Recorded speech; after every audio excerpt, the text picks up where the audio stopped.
రంగనాయకమ్మ కాలనీలో సీసీ రోడ్లను ప్రారంభించిన ఆంధ్రప్రదేశ్ పౌర సరఫరా శాఖ మంత్రివర్యులు శ్రీ నాదెండ్ల మనోహర్. ఏలూరు జిల్లా బుట్టాయిగూడెం మండలం కరాటం రంగనాయకమ్మ కాలనీలో సీసీ రోడ్లను ప్రారంభించిన ఆంధ్రప్రదేశ్ పౌరసరఫరాల శాఖ మంత్రివర్యులు నాదెండ్ల మనోహర్. అలాగే ఈ కార్యక్రమంలో పోలవరం శాసనసభ్యులు బాలరాజు మరియు ఉంగుటూరు శాసనసభ్యులు Passamatla Dharmaraju, Tricor chairman Boragam Srinivas, RTC zonal committee chairman, Eluru Janasena party incharge Reddy Appalanaidu, ఉమ్మడి పశ్చిమగోదావరి జనసేన పార్టీ అధ్యక్షులు కొటికలపూడి గోవిందరాజు, ప్రధాన కార్యదర్శి కరాటం సాయి, కార్యదర్శి గడ్డమనుగు రవి, చింతలపూడి మాజీ శాసనసభ్యులు Ghanta Murali Ramakrishna, collector Vetri Selvi, JC Dhatri Reddy, commissioner DSP, ITDA PO, జిల్లా మండల గ్రామ అధికారులుందా కూటమి మండల ప్రెసిడెంట్లు, ముఖ్య నాయకులు, కార్యకర్తలు తదితరులు పాల్గొన్నారు.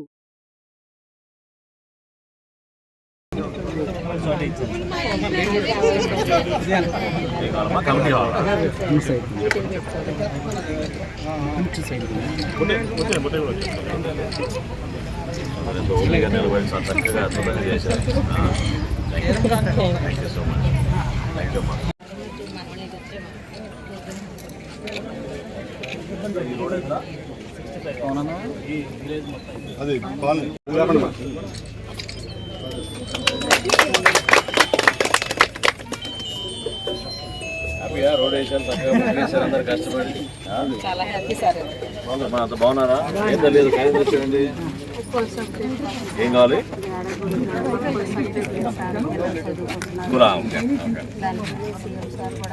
అవునవును, మొన్న ఇచ్చాం కదమ్మా.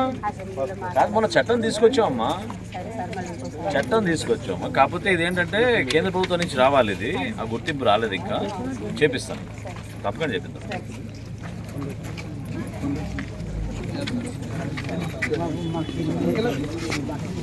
అమ్మా